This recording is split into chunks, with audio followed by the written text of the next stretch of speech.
I always thought I would die in this house. Every morning for over 40 years, I woke up to the creaking floorboards on the second floor. You know, wood breathes, especially old wooden houses built in the 60s. I bought this two-story house on Cherry Street in Grand Forks long before real estate prices skyrocketed. Doris and I moved in young, not yet sure how to manage our own place. She planted a maple tree in front of the house now. It towers over the roof, sprawling and mighty. Doris passed away 5 years ago. Lung cancer. Detected too late, too quickly. She hated hospitals, so she spent her last weeks at home in our bedroom. I slept next to her, on a cot, so I could always be close at hand. Even when the morphine made her consciousness cloudy, she would sometimes wake up in the middle of the night and call for me. I would hold her hand until she fell asleep again. After she died, the house seemed huge and empty. At first I considered selling it. Too many memories, too much silence. But then I began to notice how attached I was to those walls. The creaky stairs, the old kitchen with the wooden cabinets Doris and I painted together, to the backyard garden where she grew tomatoes and I built a gazebo. Our son Felton lived an hour away, in Fargo. He visited me every weekend, sometimes bringing my grandson Connor. I was always more behind the wheel of the truck than around my son. The long years as a trucker didn't foster a close bond. But after Doris died, Felton and I grew closer. He helped me with paperwork. I learned to cook something other than scrambled eggs and sandwiches. We even started going fishing together like when he was a kid. And then the accident happened. Ice, oncoming traffic, drunk driver. Felton was only 42. I didn't talk to anyone for almost a month, just sat in my chair and stared out the window. Old friends would drop by, bring food, try to make conversation. But what can you say when you're burying your own child? One morning, about 6 weeks after the funeral, the doorbell rang. On the doorstep stood Rachel, my sister-in-law, carrying 2 large suitcases. Behind her loomed Connor, a 13-year-old with a backpack over his shoulders and a lost look. "We're moving in with you, Eugene," she said in a tone that implied no objection. "I can't pay rent alone in Fargo anymore, and Connor needs stability." What could I say? Of course I let them in. Connor is my flesh and blood, the only thing left of Felton, and the house is too big for a lonely old man. There are 4 bedrooms, mine, Felton's former nursery, the guest room, and the little room Doris used for sewing. There was plenty of room. The first weeks passed in a kind of strange harmony. Rachel cooked dinners, better than my clumsy attempts.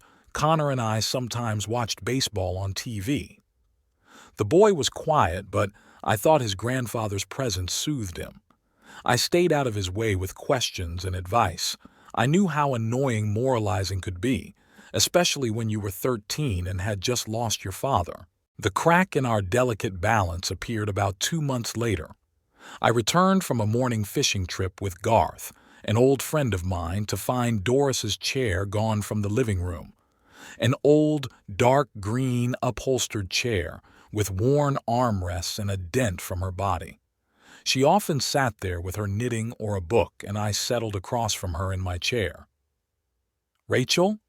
I called out, standing in the middle of the living room with my raincoat wet from the rain in my hands. She came out of the kitchen, wiping her hands on a towel. "Yes, Eugene? Where's Doris's chair?" "Oh," she waved her hand somewhere to the side. "I gave it to Charity. It was so old and shabby. I've ordered a new sofa. It'll be delivered next week."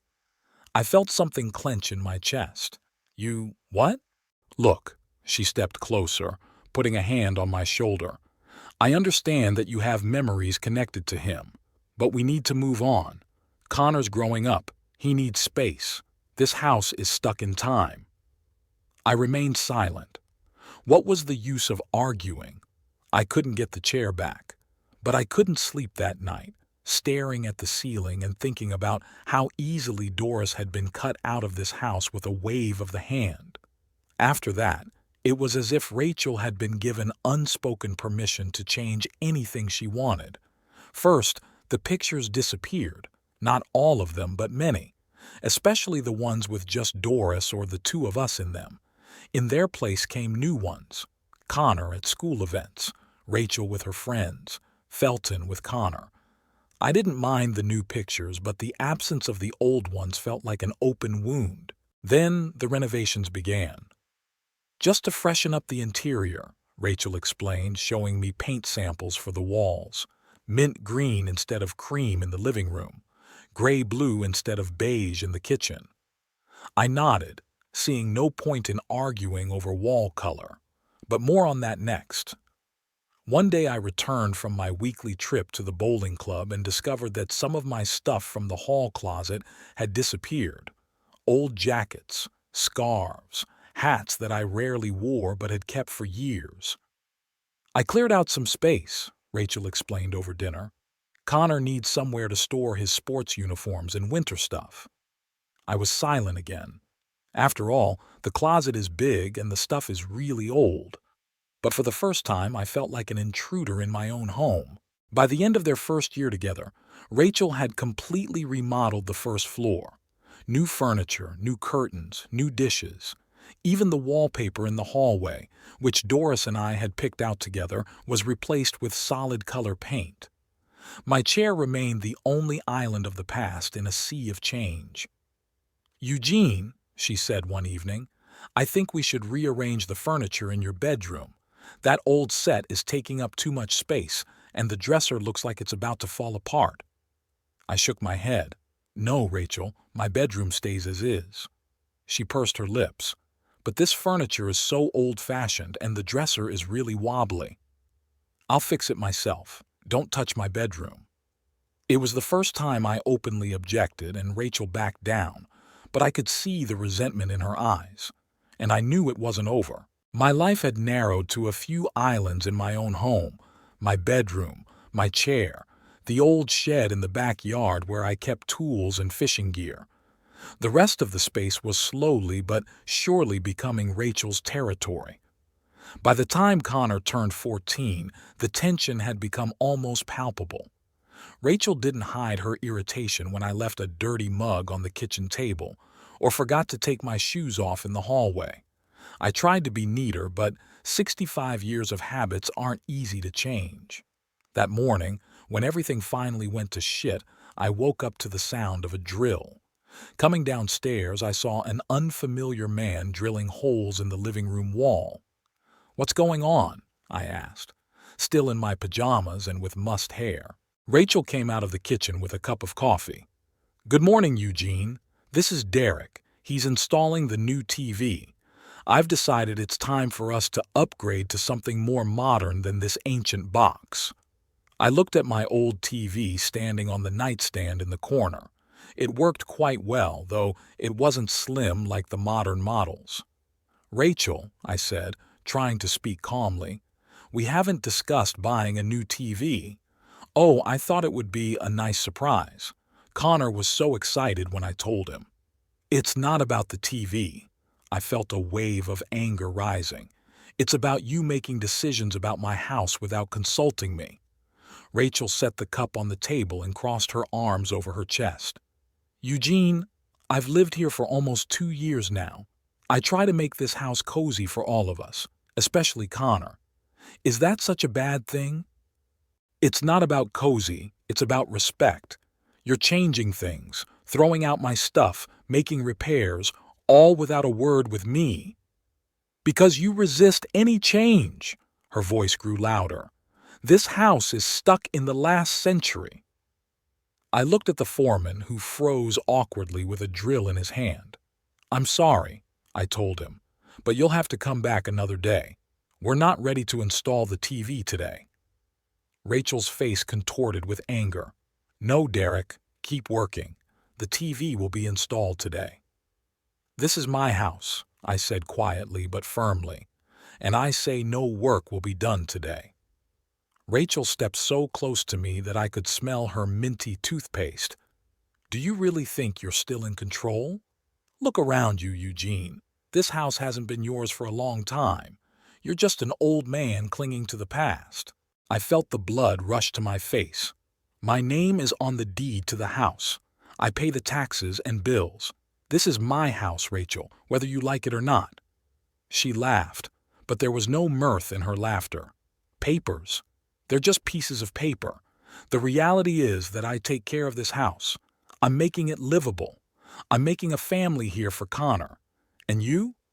You've just been sitting in your chair feeling sorry for yourself since Doris died." I recoiled like a slap in the face. Never before had she spoken of Doris with such coldness. "Get out," I whispered. "Take Connor and get out of my house." Her eyes narrowed. "And where will we go? Do you have another house for us? No? Then you'll have to accept that we're here, and with me making the decisions." I could file for eviction. "Really?" She laughed again. "And what will Connor say when he finds out his grandfather kicked him out on the street? Do you think he'll ever forgive you?" I remained silent, realizing she was right. I couldn't kick Connor out. I couldn't take the roof over his head, especially after everything he'd been through. Rachel saw my confusion and smiled. "Exactly. So get over it, Eugene. This isn't your home anymore. You're nobody here." She turned and walked out of the room, leaving me standing in the middle of the living room, which I no longer recognized, feeling like the ground was leaving under my feet. I didn't sleep a wink that night. As I lay staring at the ceiling, Rachel's words ringing in my ears, "This isn't your home anymore. You're nobody here." Every time I closed my eyes, I could see her face contorted with anger, hear her cold laughter. At 4 in the morning, I got up, cautiously walked down the creaky stairs and out onto the porch. The pre-dawn air was fresh and cool. I sat on an old bench, the same one I'd made with my own hands 30 years ago, and watched the first rays of sunlight color the sky over Grand Forks, my home, my city, my life. And now some woman, albeit my late son's wife, tells me I'm nobody here? The clock on City Hall struck 6 when I got back to the house. Rachel and Connor were still asleep. I quietly made my way to the kitchen, put on the coffee pot, and pulled eggs out of the refrigerator.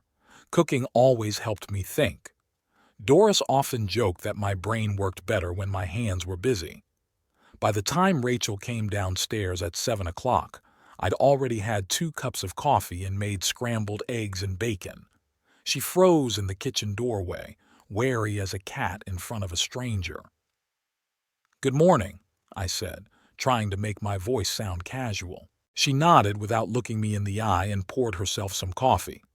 We ate in silence, avoiding looking at each other.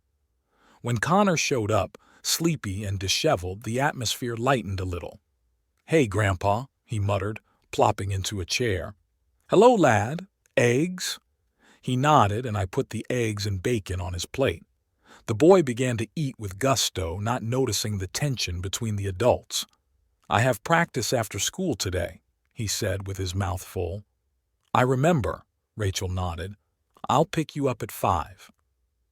As soon as Connor left for school and Rachel for work, I called Garth. My old friend was the only person I could have a frank conversation with. We'd met back in the 80s when I often stopped at his fishing store on my way to the lake. Garth was 3 years older than me, a widower like me, only his Margaret had died of a stroke almost 10 years ago. "Meet me at the Blue Catfish?" I asked, referring to the little cafe near the river where we often had breakfast. "I'll be there in 20 minutes, Garth retorted. The Blue Catfish was almost empty at 10 in the morning. Only a couple of old men were drinking coffee at a far table, and the bartender was wiping glasses. Garth and I took our usual seat by the window, which overlooked the river. "You look lousy," Garth remarked, scrutinizing my face. "Been up all night." "Because of that bitch?" I sighed. Garth never hid his attitude toward Rachel. Unlike other friends who told me that time heals and you have to be patient for your grandson's sake, Garth had been skeptical from the beginning. She said, "This isn't my home anymore, that I'm nobody here." Garth whistled. "What a bitch." "Garth." "No, Eugene, that's crossing the line. First she changes everything in the house, then she throws Doris's stuff out, and now she's outright telling you to clean. In your own house." I shook my head. She didn't tell me to clean. She just made it clear that I'm no longer the boss in my own house. What are you going to do? I shrugged. I don't know. I can't kick them out. It's not Connor's fault in any way. Where are they going to go? Garth sipped his coffee and looked at me intently. And why should you worry about that? Rachel is a grown woman. She has a job. Let her rent an apartment like any normal person. But Connor won't be lost either. It's not like you're leaving him to fend for himself. Just let them live separately. I sighed. That's easy to say, but she's made it clear she's not leaving willingly. And suing her? Can you imagine what that would do to Connor? Garth tapped his fingers on the table thoughtfully.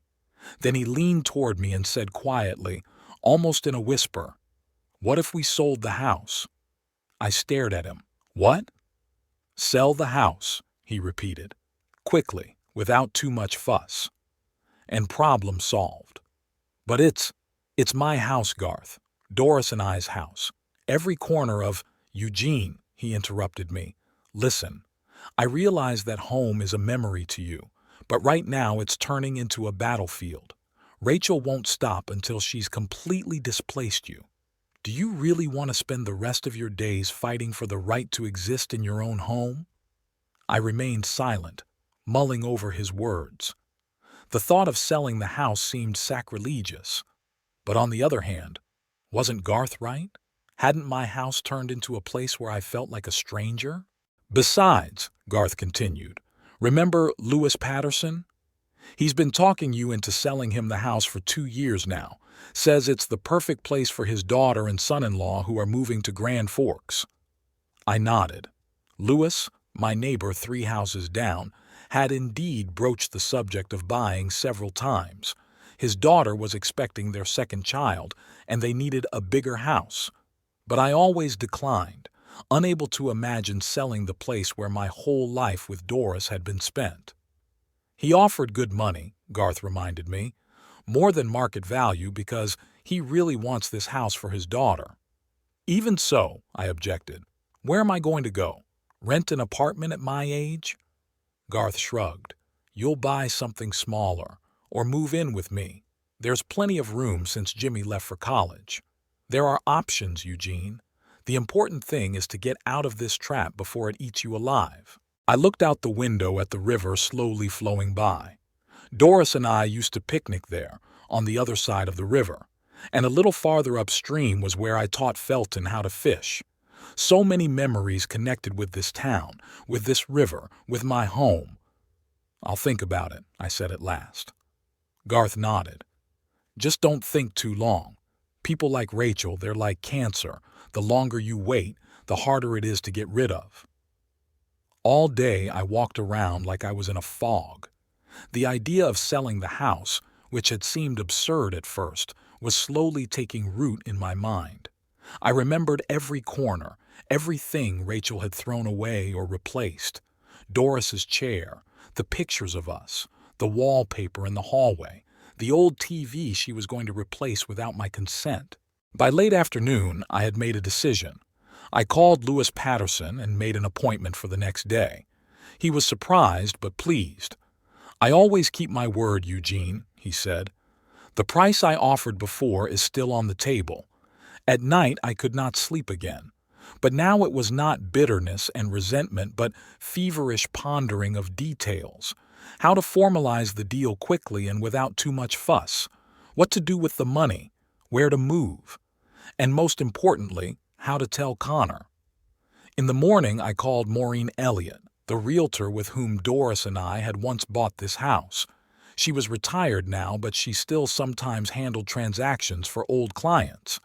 Eugene Boyd, she exclaimed when she heard my voice. Haven't heard from you in ages. How are you? Fine, Maureen. Listen, I need your help. I want to sell the house. The pause on the other end was so long I thought the connection had broken. Maureen? I'm here, she echoed. Just surprised. I thought you always said you'd never sell this house. Circumstances have changed. She didn't question it, for which I was grateful. Do you have a buyer in mind? Yes, Lewis Patterson. We've already discussed a price, but I need your help with the paperwork and to make sure it goes quickly and quietly. Quietly? I sighed. My grandson and his mother live with me. I don't want complications. Maureen was quiet. I understand. Well, let's meet today and discuss the details. We met at a small cafe on the outskirts of town that I was sure Rachel never visits. Maureen had aged, but still retained the energy and practicality that had made her one of the best realtors in Grand Forks. So, she said, spreading the papers out on the table, Lewis Patterson is willing to buy your house for the amount you discussed. That's a very good offer, Eugene, above market price. I nodded. I know. He wants that house for his daughter. Good. Now let's talk about how we can speed up the process. Usually selling a house took weeks, if not months. But Maureen knew all the loopholes and shortcuts. Lewis was willing to pay cash, which made the transaction much easier. We agreed that I would sign all the paperwork the next day and the closing would be a week later. That fast? I wondered. Maureen shrugged. Lewis is very motivated, and he has connections at the bank. But most importantly, he's buying with cash, no mortgage. It speeds up the process many times over. When I got home, Rachel was already there, cooking dinner. She acted as if our fight had never happened. She smiled, talked about her day, asked if I wanted a salad to go with my steak. I gave one-word answers, avoiding looking her in the eye. Part of me was afraid she'd see in my gaze the decision I'd made. Connor came back from practice tired but satisfied. He showed me a new move he'd learned in boxing, and I fake oohed when he demonstrated a punch in the air. "You're going to be a champion, kid," I said. And he smiled that rare, open smile that was so reminiscent of Felton at his age. At dinner, I watched them both, Rachel talking about some gossipy guy from work, Connor eating steak and potatoes, and the doubt started to gnaw at me again. Was I doing the right thing? Had I made too drastic a decision? After dinner, when Connor had gone to his room to do his homework and Rachel was watching TV in the living room, I went up to my bedroom and pulled an old shoebox out of the closet. It held the things most precious to me: Doris's wedding ring, which she'd taken off before her surgery and was no longer wearing, a lock of her hair, which I'd cut off after her death, a picture of all four of us: me, Doris, Felton, and little Connor, who was only 3 at the time. I sat on the bed holding the photo in my hands and tears came to my eyes. "I'm sorry, Doris," I whispered. "I'm sorry I couldn't keep our home, but I can't live there anymore. Not like this." I imagined what she would say. Probably that a house is just walls, but a real home is where your family is, where you feel safe and loved. Our house was no longer that place. It had become a battlefield where I was always losing. The next day, I signed all the papers in Maureen's office. Lewis was there, excited and grateful. "My Lizzie is going to be so happy," he said, shaking my hand. "You have no idea what this means to our family." I nodded, unable to utter a word. Somewhere deep inside, there was still hope that I was making a mistake, that everything could be fixed, that Rachel would come to her senses. But then I remembered her words, her cold laugh, and my resolve returned. "When do you plan on telling your family?" Maureen asked cautiously when we were alone. "After the deal closes," I answered. "When it's official." She nodded. "That's reasonable. But, Eugene, are you sure you want to go this route? It's rather radical." I looked at the signed documents lying on the table. "I tried to find another way out, Maureen, honestly tried, but she left me no choice." The next few days passed like a blur. I tried to act normal, not to show my excitement. Rachel didn't seem to notice anything, too busy with her plans to further improve the house. She mentioned something about remodeling the bathroom, and I just nodded, thinking that in a few days that would no longer be my problem. On Thursday, Maureen called to let me know everything was ready to close the deal. "Tomorrow at 10 o'clock, she said. All the paperwork is prepared and the money will be transferred to your account as soon as it's signed." I sat in my bedroom for a long time that night, looking at old photographs and reminiscing. Every corner of this house held a piece of my life. This is where Doris first told me she was pregnant. This is where Felton took his first steps. This is where we celebrated birthdays, anniversaries, Christmas. This is where Doris died holding my hand. But now this house was a stranger. Rachel was methodically erasing all traces of the past, creating her own space where I had no place. "This isn't your home. You're nobody here." Her words still stung like a fresh wound. In the morning, I got up early when everyone was still asleep and quietly walked out of the house. Louis and Maureen were already waiting for me at the notary's office. "Everything okay, Eugene?" Maureen asked, noticing my eyes red from sleeplessness. I nodded. "Let's get this over with." It took less than an hour to sign the papers. I handed the keys to Louis. He handed me the check. We shook hands. "You'll always be welcome in this house, Eugene," he said. "Always."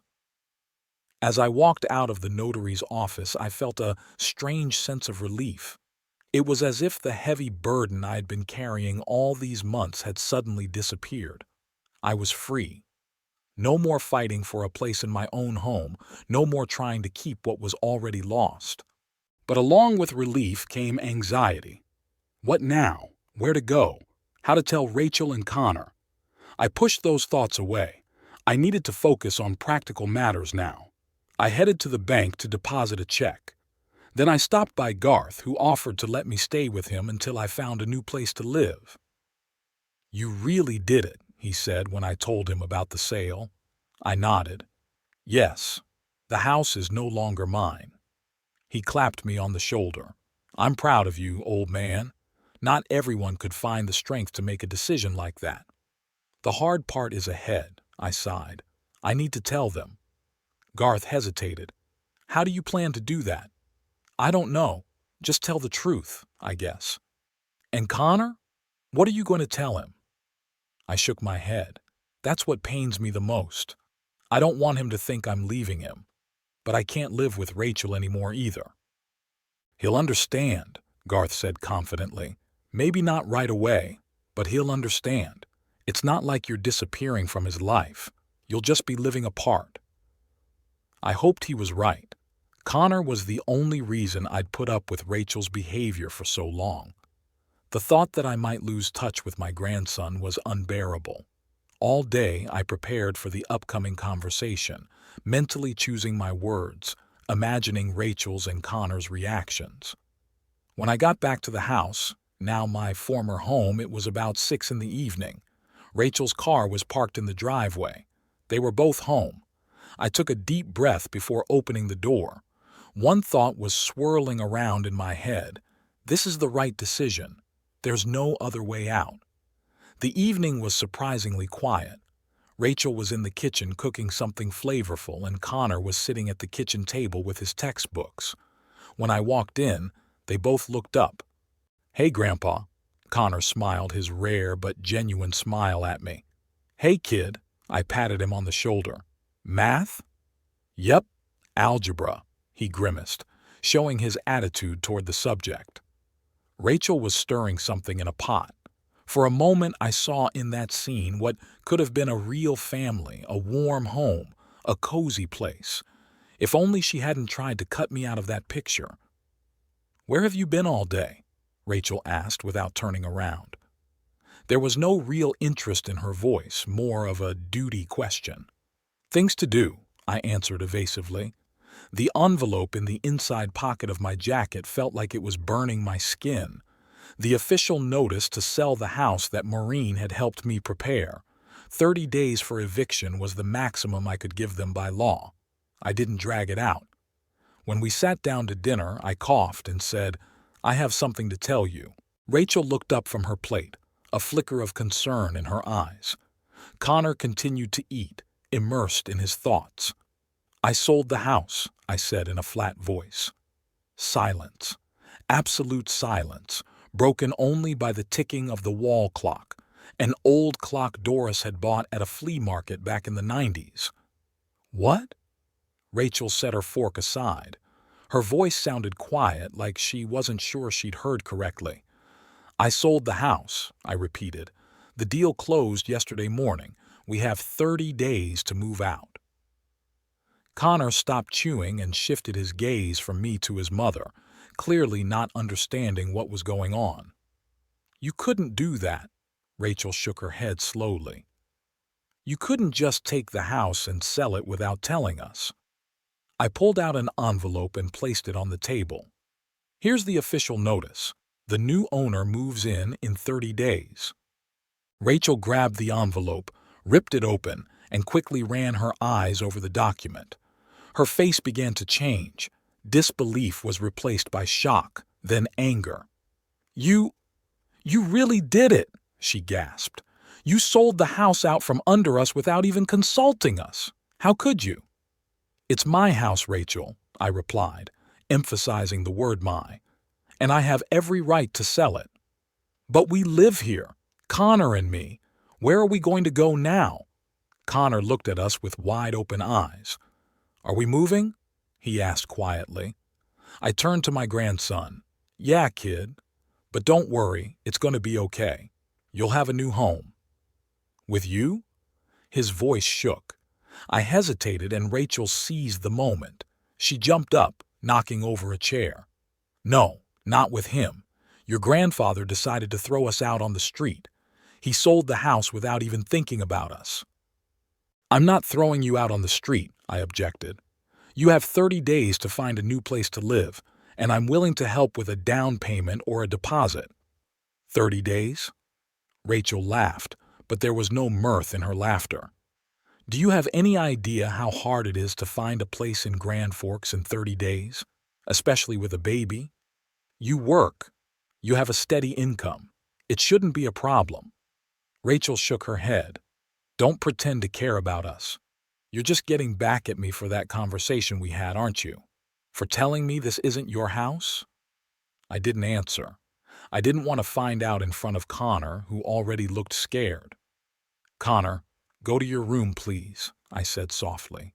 Your mom and I need to talk. No.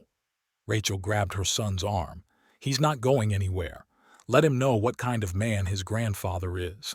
Let him see how easily you throw your family away. I'm not throwing anyone away. My voice got louder than I wanted it to. I just sold my house. The house where you tried to humiliate and survive me. The house where you told me I was a nobody. Connor ripped his arm out of his mother's grasp and ran out of the kitchen. We heard the door of his room slam. Rachel looked at me with undisguised hatred. You're a miserable, petty old man, Eugene. What are you going to do? Where are you going to live? I've already taken an apartment, I answered, on Elm Street. It's not big, but it'll be enough for me. And there'll always be room for Connor if he wants to stay there. He won't be staying at your place, Rachel hissed. After what you've done, you betrayed us, Eugene. Felton would roll over in his coffin if he knew what you're doing to his family. The mention of Felton was a low blow. I felt the blood rush to my face. Don't you dare use his name. Don't you dare say what he would think. You have no idea. I'm his wife. Rachel pounded her fist on the table. I knew him better than anyone, and I know he would never forgive you for this. I took a deep breath, trying to calm myself down. Look, Rachel, I don't want to fight. What's done is done. The house is sold. We have 30 days to pack up and move out. I'll help you find a new place to live, and I'm not going to disappear from Connor's life. Oh, now you're saying us? She shook her head. It's too late, Eugene. You've already shown that you think only of yourself. And do you really think I'm going to let you see Connor after this? You have no right to forbid me from seeing my grandson. We'll see. She crossed her arms over her chest. I'm his mother, and I have every right. With those words, she walked out of the kitchen, leaving me sitting at the table. I'd expected anger, but the threat of depriving me of Connor's companionship was more painful than I could have imagined. I gave them time to calm down before heading up to the second floor. The door to Connor's room was closed. I knocked gently. "Connor, may I come in?" Silence. Then a quiet one. "Yes." He sat on the bed with his hands on his knees, eyes red. He was crying. "Hey, kid." I sat down next to him. "I'm sorry you found out about the move this way. I should have talked to you in private." "Why did you sell the house?" he asked bluntly. "You don't want us to live with you?" I sighed. "That's not the point, Connor. I love you, and I always want you to be a part of my life. But your mom and I have had a disagreement, serious disagreements, and sometimes it's better to live apart than to fight all the time under the same roof." "Because of Mom changing houses?" I nodded. "Partly, but it's not just about the altercations. It's about respect and how we treat each other. Your mom, she has her own vision of what a house should be, and in that vision, I have less and less room for me." Connor looked down at his hands. "She says you're kicking us out." "I'm not kicking you out, Connor. I sold the house we all lived in. We're going to live separately now, but that doesn't mean we'll stop being a family. I'll always be your grandfather, and you can always come to me." "But Mom said—" "Your mom is upset right now, and I understand her. Change is scary, especially when it comes unexpectedly. But she'll get through it. You'll both cope, and I'll help." He looked up at me. "Do you really want me to come to you?" "Of course. I have a second bedroom in my new apartment, a very small one, but it's yours whenever you want it. We'll still go fishing, watch baseball, do all the things we like to do together." The next few days were filled with tense silence. Rachel avoided me, leaving early in the morning and returning late at night. Connor was quiet and withdrawn. On the fourth day after my announcement, I found Rachel at the kitchen table with a pile of papers and a laptop. "What are you looking for?" I asked. "An apartment," she answered briefly. "But you'll probably be happy to know that's next to impossible. There are hardly any apartments available in Grand Forks now, and the ones that are too expensive for a single mother with a child. I told you I'd help with the money.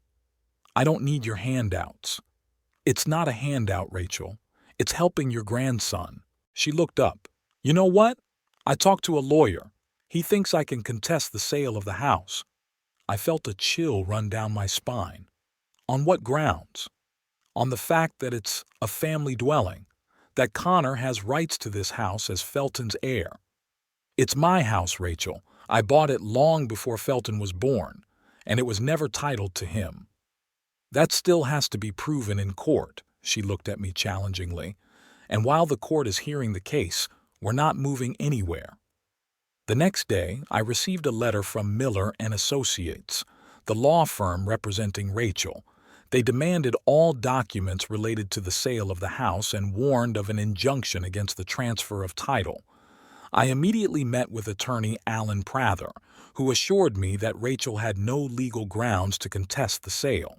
"Mr. Boyd," he said, "your sister-in-law doesn't stand a chance. The house has always been registered in your name only. You are the sole owner, and you have every right to sell it." 2 days later, I returned home to find Rachel and Connor's belongings gone. On Connor's bed was a note. "We moved in with Tanya. Don't look for us." The next day, I received a text from an unfamiliar number. "Grandpa, this is Connor. We're at Tanya's aunt's house. I'm fine. Mom doesn't know I'm texting you." I immediately replied, "Thanks for writing, kid. I'm glad you're okay. You can come see me anytime. I live on Elm Street now, building 22, apartment 7. Mom says we're going to sue for the house. Don't worry about that, Connor. The adults will sort it out. It's not your fault in any way." "I know. I have to go. Mom's coming back." 2 days later, I received another letter from Rachel's lawyers. They notified me that they had filed a lawsuit in court to invalidate the sale of the house and a motion for a temporary restraining order against the transfer of title. Alan Prater assured me they were bluffing and had no real case. "Don't worry, Mr. Boyd. I've already prepared our response. We will file a motion to immediately dismiss the suit for lack of legal merit. That same evening, Lewis, the buyer of the house, called me worried. Eugene, I got a strange letter from some lawyers. They say your sister-in-law is contesting the sale of the house and that I can't move in until the court rules. What's going on? Don't worry, Lewis. I tried to sound more confident than I felt. My lawyer says she doesn't stand a chance. It's just an attempt at pressure.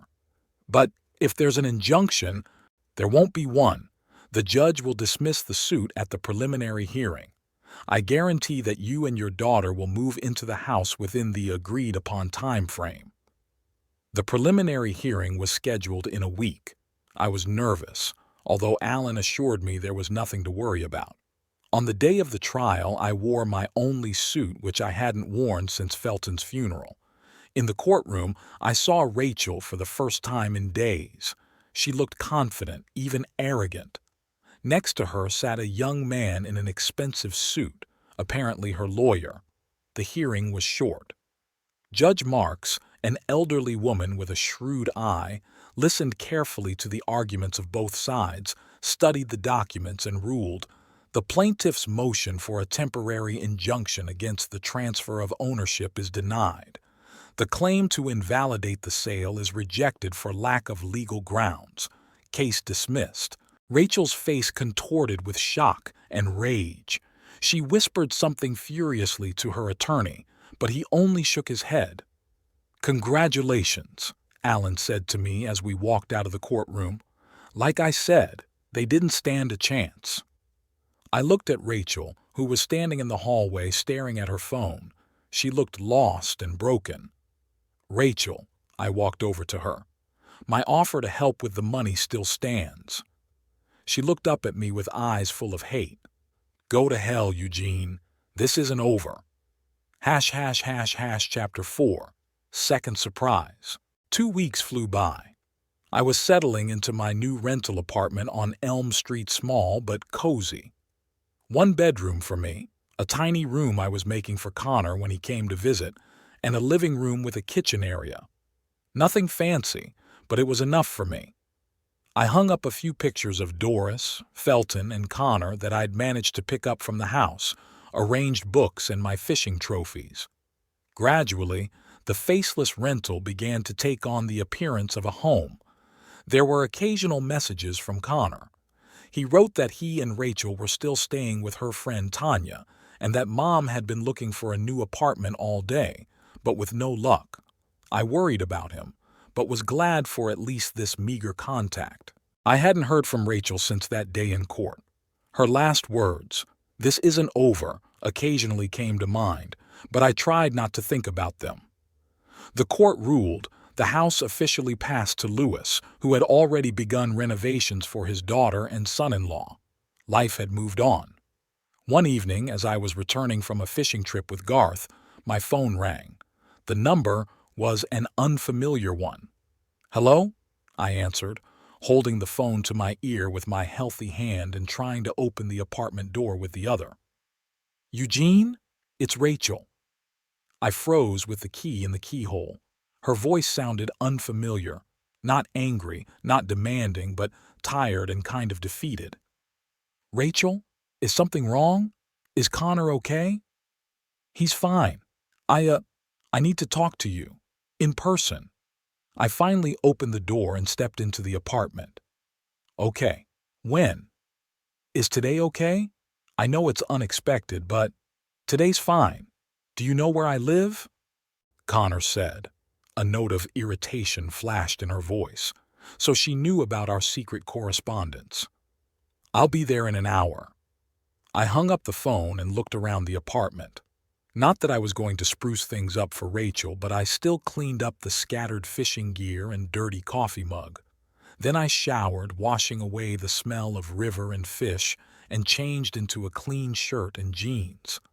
Exactly an hour later, the doorbell rang. Rachel stood on the doorstep, pale and with dark circles under her eyes. She was alone. "Connor's staying at Tanya's," she said, as if she'd read my mind.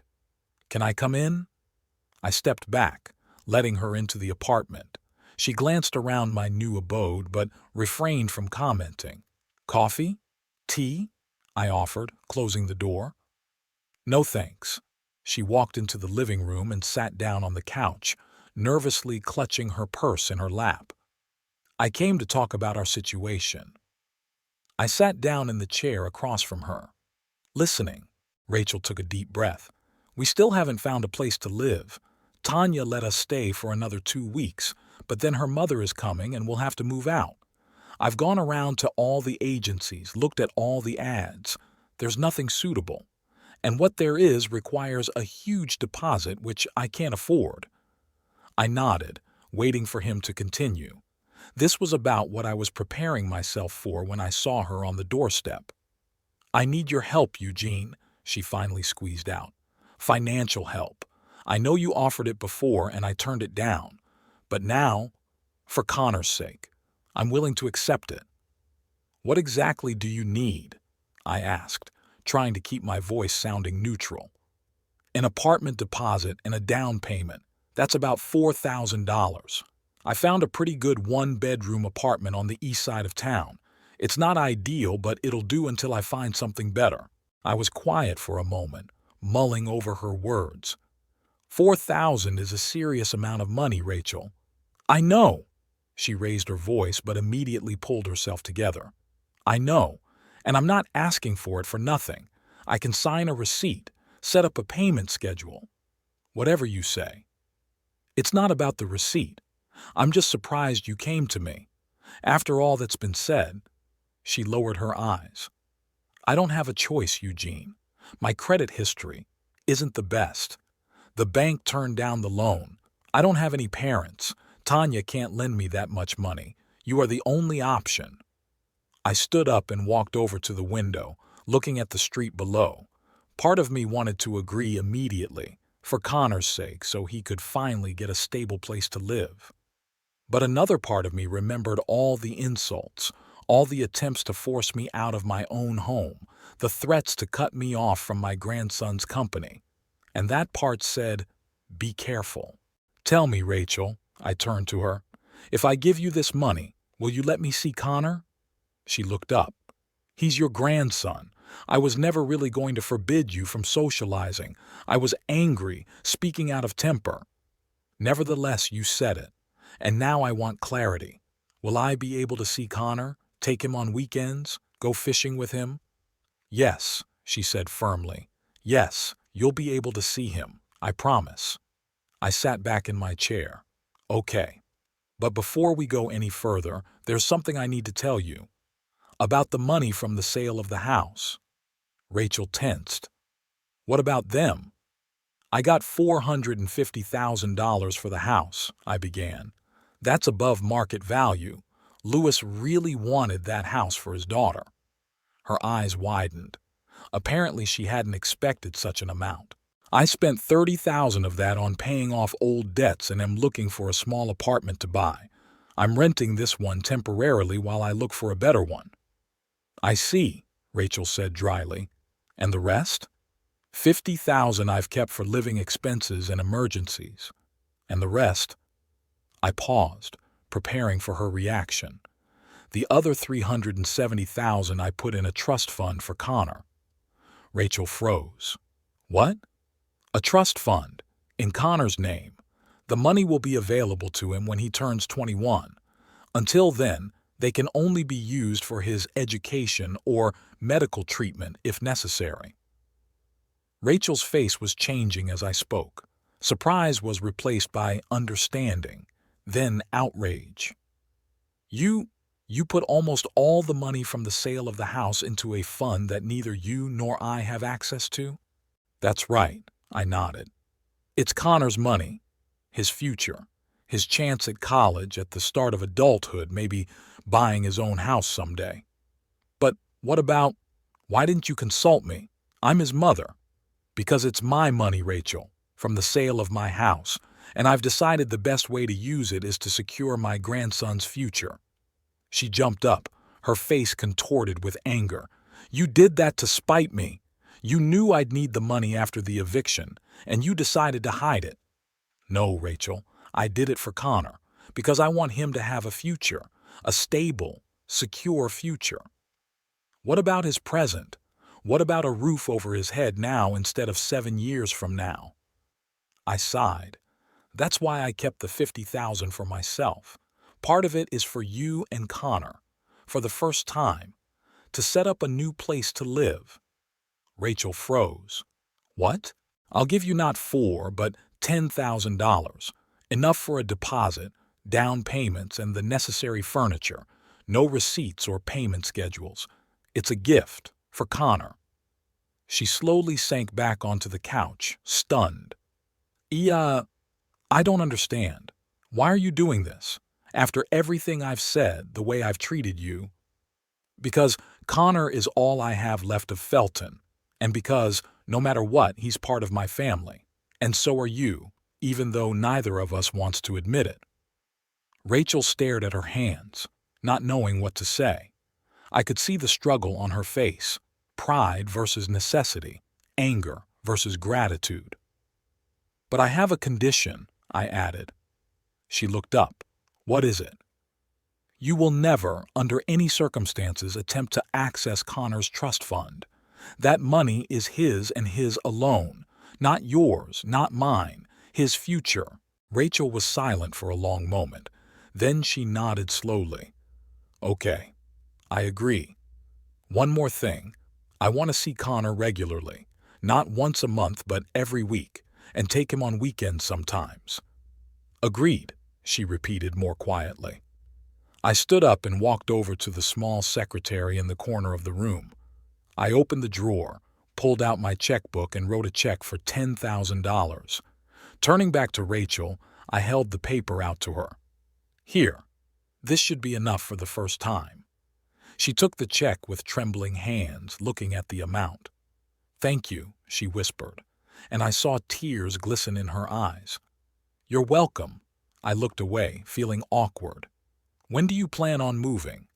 Yeah, I'll contact the landlord tomorrow. If everything goes well, a week from now. Let me know if you need help moving. I can borrow Garth's pickup truck. She nodded, wiping her eyes. Okay. We sat in silence for a few minutes. Then Rachel gathered her wits and asked, This trust fund, how does it work? Who runs it? The North Dakota Bank. They have a special trust administration department. The money is invested in various assets, stocks, bonds, some real estate. By the time Connor turns 21, the amount should grow considerably. What if he needs the money sooner? You said for education or medical treatment. Yes, in those cases, the trustee of the foundation can approve the disbursement. And who is the trustee? You? I shook my head. No, the trustee is appointed by the bank. It's an independent financial advisor. Neither I nor you can influence his decisions. It's done on purpose to protect Connor's interests. Rachel nodded again, mulling over the information. And what happens if something happens to you before he turns 21? The foundation will continue to operate. It's completely independent of me. The money is protected from any claims, including my own debts or bankruptcy. You've thought of everything. Something akin to respect sounded in her voice. I tried, I replied simply. Rachel stood up, folding the check neatly and tucking it away in her purse. I should get going. Connor's waiting. I walked her to the door. On the threshold, she turned around. Eugene, thank you. Not just for the money, for Connor, for thinking about his future. I nodded, not knowing what to say back. Rachel left, and I was left standing at the door, feeling a strange mix of emotions. Relief that things had gone relatively peacefully, satisfaction at the decisions I'd made, and a slight sadness that it had come to this. 3 days later, Rachel called to let me know that they had signed the lease and would be moving in that weekend. I offered to help, and to my surprise, she agreed. Saturday morning, I pulled up to Tanya's house in Garth's pickup truck, ready to move things. Connor ran out to meet me as soon as I parked. Grandpa! He hugged me with unexpected strength. Hey, kid, I hugged him back, feeling a lump in my throat. How are you doing? Fine. We're moving into a new apartment. My mom says it's going to have my own room. That's great. Have you decided how you're going to decorate it yet? He shrugged. Maybe posters of basketball players? I'm watching a lot of NBA right now. That's a great idea. Maybe next week we can go to the store and get some posters?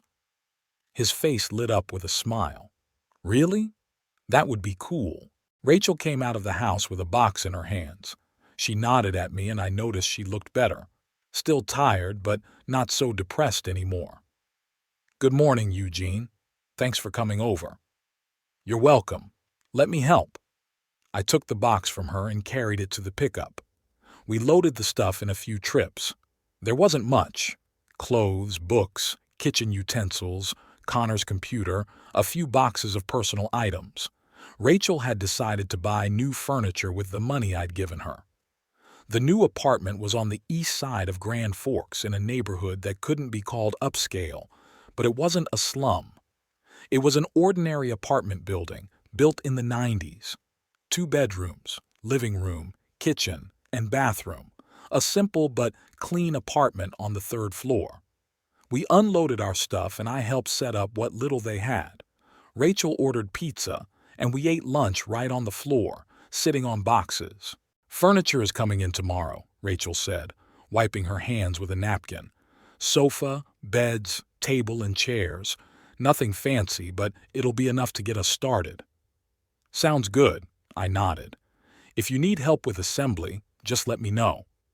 Thanks, but they promised to assemble everything themselves, she was quiet. Listen, Eugene, I've been meaning to ask. Maybe Connor could stay overnight at your place next weekend? I have a job interview in Fargo on Saturday. I'm going to have to stay there overnight. I looked at her in surprise. Sure, I'd love to. But a job interview? You're changing jobs? She nodded. I'm trying. The construction company doesn't pay as much as I'd like. In Fargo, they're offering a position in the finance department of a big firm.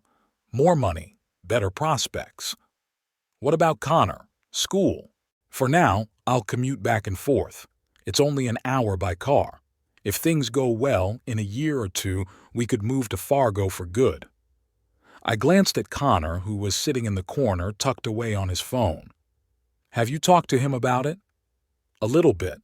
He realizes we need the money. I nodded, not wanting to argue. Part of me worried that Connor might move to Fargo, that I'd see him even less often. But the other part understood. Rachel needed this job, they both needed to move on. When it was time to say goodbye, Connor hugged me again. Thank you, Grandpa, for your help, and for, I smiled. You're welcome, kid. I'll see you next weekend, yeah? We'll have a boys' night out. He brightened up. Yeah, it'll be awesome. Rachel walked me to the door. On the threshold, she stopped. Eugene, I know a lot has happened between us, and I know you didn't do it for me. But still, thank you. I nodded. Take care of Connor, and yourself too. Stepping outside, I took a deep breath of fresh air. A strange sense of completion swept over me. I had done what I had to do, secured my grandson's future, helped them with a place to live. I'd kept Connor in touch, and in doing so, I protected myself, my dignity, my right to a quiet life. 8 months flew by like a day. Grand Forks bloomed in spring bloom, then burned off the hot summer, and now golden autumn painted the city in bright colors. My life had changed too, and so much so that sometimes when I woke up in the morning, I could hardly believe it was all happening to me. I had left my apartment on Elm Street a long time ago. Now I lived in a small but very cozy house on Maple Alley, 2-story, with a small garden and a veranda. And I lived not alone, but with Mariah Addis, my former neighbor, with whom life had brought me together again in a most unexpected way. That day, in mid-April, I was just leaving the real estate agency, where I was discussing the purchase of a small apartment. On the steps, I literally bumped into a woman who was walking inside. "Excuse me," I mumbled, holding her elbow so she wouldn't fall. "That's okay. I'll do it myself." "Eugene? Eugene Boyd?" I looked closely at the woman and recognized Mariah. She lived 3 houses down from us on Cherry Street. Doris and I had been in frequent contact with her and her husband Jack until he died of a stroke about 10 years ago. After his death, Mariah became more withdrawn and then moved away after selling the house. We met occasionally in town, exchanging pleasantries but nothing more. "Mariah, what a reunion!" I was genuinely excited. "How are you?" "Not bad, considering the circumstances." She smiled, but there was a flicker of concern in her eyes. "And you? I heard you sold the house." "Yeah, it's a long story." "I have time." She glanced at her watch. "If you have half an hour too, why don't we grab a coffee? There's a pretty good coffee shop around the corner." I agreed, and we spent not half an hour but almost 2 hours in that coffee shop, telling each other about our lives. I told her about the conflict with Rachel, about selling the house, about the trust fund for Connor. She told me she had moved back to Grand Forks after 3 years of living with her sister in Minneapolis. "It never felt like home there," Mariah sighed. "It kept pulling me back. So I came back and now I'm looking for a place to live." "What are you thinking of buying?" "I'd like a small house. An apartment is not for me. I'm used to my garden, to silence. But prices now." She shook her head. "Yes, real estate in Grand Forks has gone up." I remembered the prices I'd been quoted by the agency. We got to talking about the real estate market, about how hard it was to find something suitable on your own. And then Mariah suddenly suggested something that changed everything. "What if we joined forces?" she asked, looking me straight in the eye. "What do you mean?" "In the direct sense. Buy a house together. You're looking for a place to live. I'm looking for a place to live. You've got money. I've got something saved up too. Together, we could afford something better than we could separately." I was confused. "You're suggesting we living together? Why not?" She shrugged. "We're both single, both at an age when you appreciate quiet and good company. You can choose a house with separate bedrooms, even on different floors if you want. Everyone will have their own space, but common areas too." The idea seemed crazy, but the more I thought about it, the more I liked it. Mariah was a smart, interesting woman. Doris and I had always gotten along well with her, and she was right at our age. Living alone wasn't always easy or safe. A week later, we were looking at houses together. Another month later, we signed the papers to buy a house on Maple Alley. It was a little more expensive than we had planned, but it was perfect. 2 bedrooms on the second floor, a spacious living room, kitchen, porch, and a small garden. Mariah immediately started planning what flowers she would plant, and I looked out for a workshop space in the garage. It was a little awkward at first. We were both used to living alone. We both had our own habits and rituals. But gradually, a comfortable routine developed for both of us. Mariah loved to cook and didn't mind doing it for 2. I took care of all the chores around the house and garden that required physical strength. In the evenings, we often sat on the veranda, drinking tea and talking about everything in the world: books, city news, our children and grandchildren. Connor was delighted with the new house. He came every weekend and sometimes stayed overnight. I set up a room for him on the first floor, which Mariah and I had originally planned to use as an office. I put a bed in there, a desk, and hung posters of basketball players we'd picked out together. Rachel had gotten the promised job in Fargo and now traveled there 5 days a week. Sometimes, if the workload was particularly heavy, she stayed there overnight in a small rented room. On days like that, Connor usually stayed with me.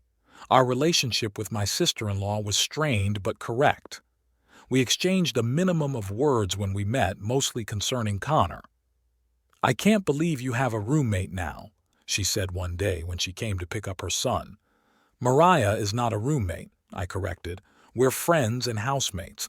We each have our own room, our own lives." Rachel grinned. "Yeah, sure. Whatever you say. Her innuendo didn't faze me. Mariah and I were really just friends, though we'd grown closer over the past few months than I could have expected. She understood my grief for Doris, didn't try to replace her. I respected her independence and autonomy. We were comfortable together, and that's what mattered. The day everything changed again, it was beautiful fall weather. Connor and I had just returned from a fishing trip, happy, though without a catch. Mariah was cooking dinner, whistling a tune. I was checking the mail I'd gotten out of my drawer. A bill, a commercial, more commercials, I muttered, thumbing through the envelopes. What's this? The envelope was official, with the logo of the law firm Bergman and Associates. I opened it and began to read. With each line, my face grew darker and darker. Is something wrong, Grandpa? Connor asked, noticing my expression. I folded the letter and tucked it into my pocket. No, kid, nothing's wrong. Just boring adult stuff. He shrugged and went back to his phone. In his 15, Connor had stretched out even more, already almost catching up to me in height. His voice was starting to crack, and there was a bit of fuzz on his chin. He reminded me more and more of Felton at that age, and sometimes my heart sank at the resemblance. Dinner's ready, Mariah called out from the kitchen. Over lunch we talked about fishing, about Connor's school, about the new TV show we were all three watching. But the letter was burning my pocket, and as soon as Connor went into the shower to wash off the smell of the river, I showed it to Mariah. I'm being informed that Rachel has filed a lawsuit challenging Connor's trust fund. She claims I set it up to hide assets and deprive her of her rightful share from the sale of the house. Mariah read the letter carefully. But that's absurd. The house was only your property. You had every right to dispose of the money from its sale however you wanted. Of course it's absurd. But it's not the outcome of the trial that worries me. It's the fact itself. She promised not to try to access Connor's fund. I gave her $10,000, helped her with the apartment, didn't demand a refund, and now this. Mariah put a hand on my shoulder. What are you going to do? Call a lawyer, of course. But first, I glanced toward the bathroom where the sound of water was coming from. I need to talk to Connor first. When Connor got out of the shower, I suggested he go for a walk. We went to a small park not far from the house and sat on a bench by the pond. The fall air was clear and fresh. The trees stood in their golden finery. Connor, I need to ask you something, I began, trying to speak calmly. Your mom, did she talk to you about the money from the sale of the house? About the trust fund? He tensed. A little bit.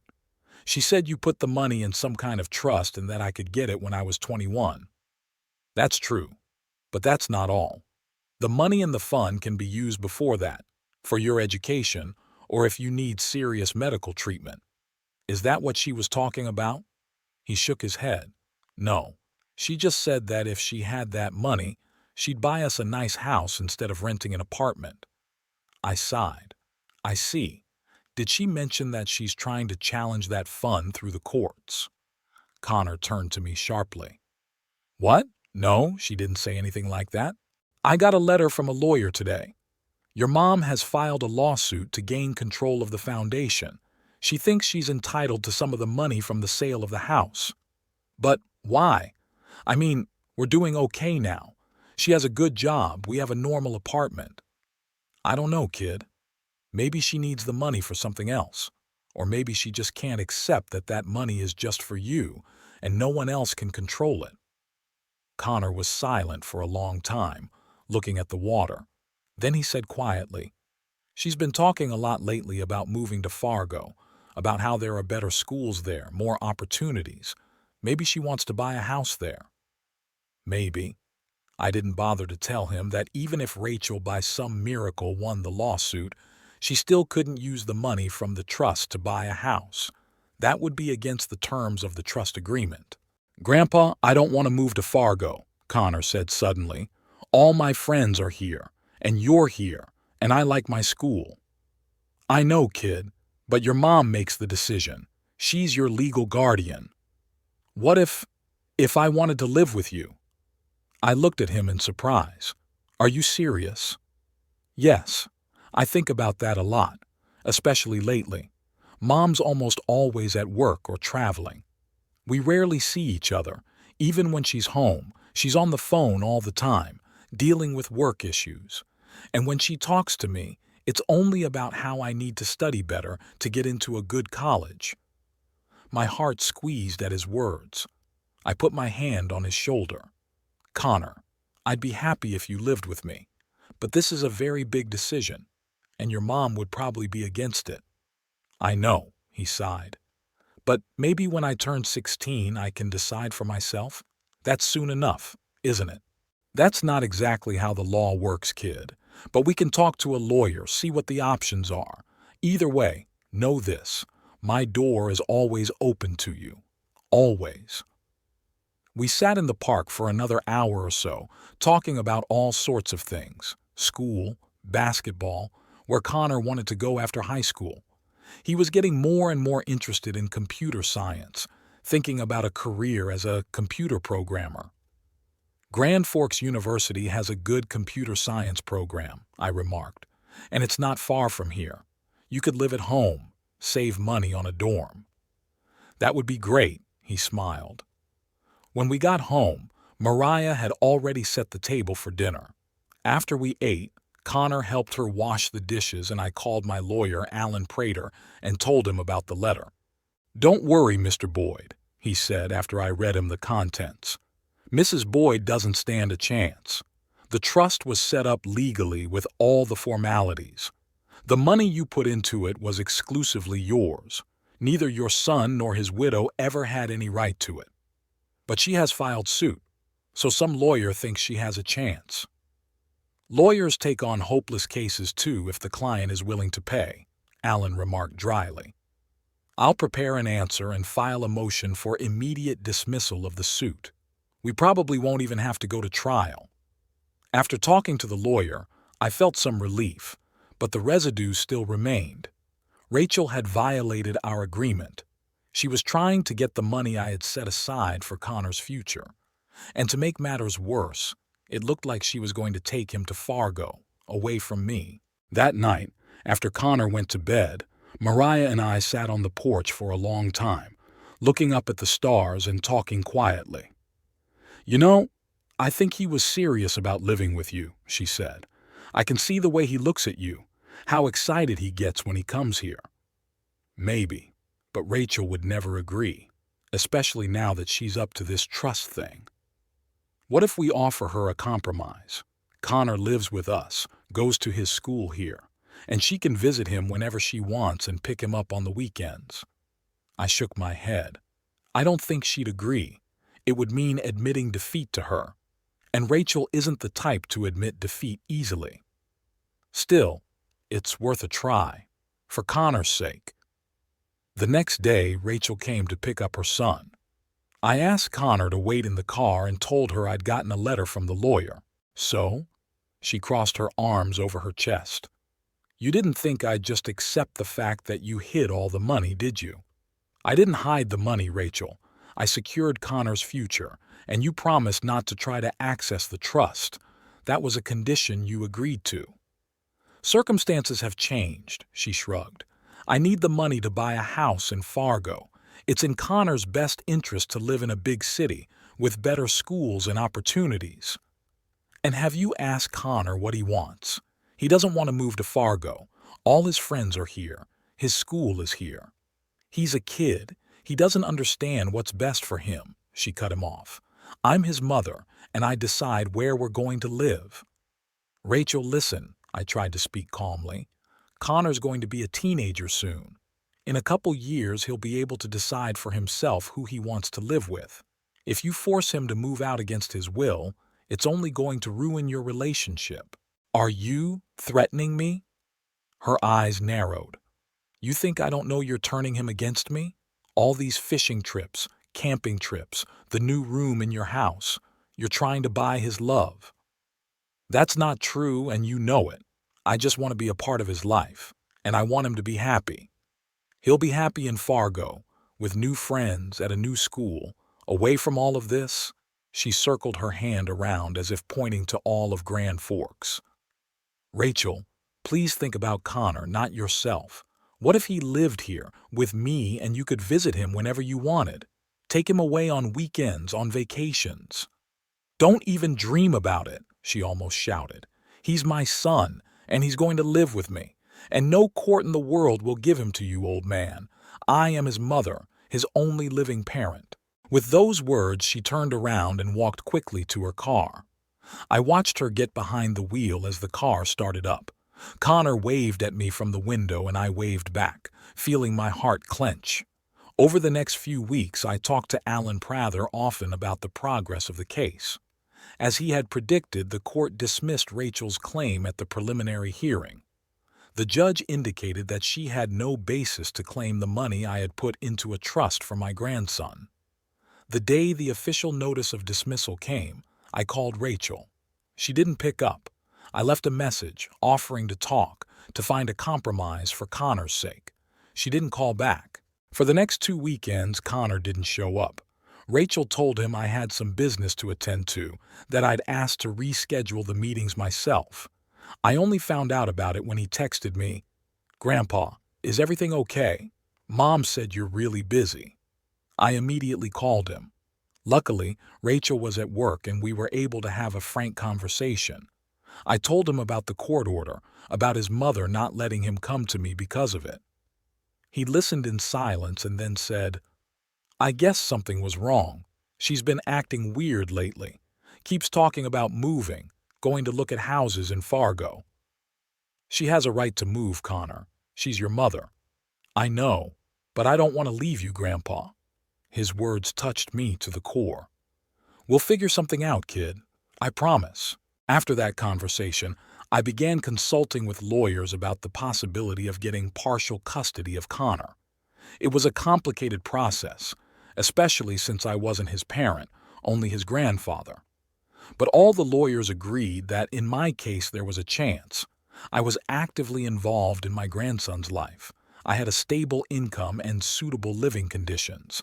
The situation was resolved in the most unexpected way. One evening, while Mariah and I were watching TV, the doorbell rang. On the doorstep stood Connor with a large backpack.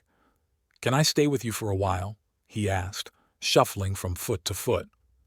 We, of course, let him in, gave him hot cocoa, and asked him what was wrong. Turns out he and Rachel had had a big fight. She announced that they were moving to Fargo in a month, that she had already signed a contract to buy a house there, that he would be transferred to a new school. I told her I didn't want to move, that I wanted to stay here with you. She got really mad, said you were turning me against her, that you were manipulating me with the money in the trust. "Oh, Connor, I know that's not true, Grandpa. I'm not a little kid anymore. I can see what's going on. Mom, she's changed since Daddy died. She's different. She's always thinking about money, status, what people will say. And you're just always there for her. No pressure, no demands. You just love me." I hugged him, feeling a lump rise to my throat. "Of course I do, kid. You're all I have left of Felton, my only grandson. So I can stay?" I glanced over to Mariah. She nodded. "Of course you can. Your room is always ready. But we need to talk to your mom. Legally, you're still in her custody." "I know," he lowered his head. "But maybe if I insist, she'll agree? I'm about to turn 16, and in some cases the court considers the teenager's opinion when determining residency." "You're right, but let's try to settle this peacefully first. I'll call her tomorrow, tell her you're here and okay, and then I'll suggest we meet and discuss the situation." I couldn't sleep for a long time that night, thinking about the future, about Connor, about Rachel, about our house with Mariah, which had recently seemed such a cozy refuge from all our problems, but now it could become a new battlefield. In the morning, I called Rachel. After a long conversation full of accusations and threats, she still agreed to meet. We saw each other at a neutral place, a coffee shop downtown. Connor insisted on attending. The conversation was long and difficult. Rachel cried, screamed, threatened to sue. But when Connor firmly stated that he wasn't going to Fargo, that he'd run away again if he had to, she finally started to listen. "I'm not trying to take him away from you, Rachel," I said, when she calmed down a little. "I'm just suggesting a solution that's best for everyone. Connor lives with me and Mariah, goes to his school, stays with his friends. You can visit him whenever you want, take him out on weekends, vacations. We can make it official through the courts, if you want."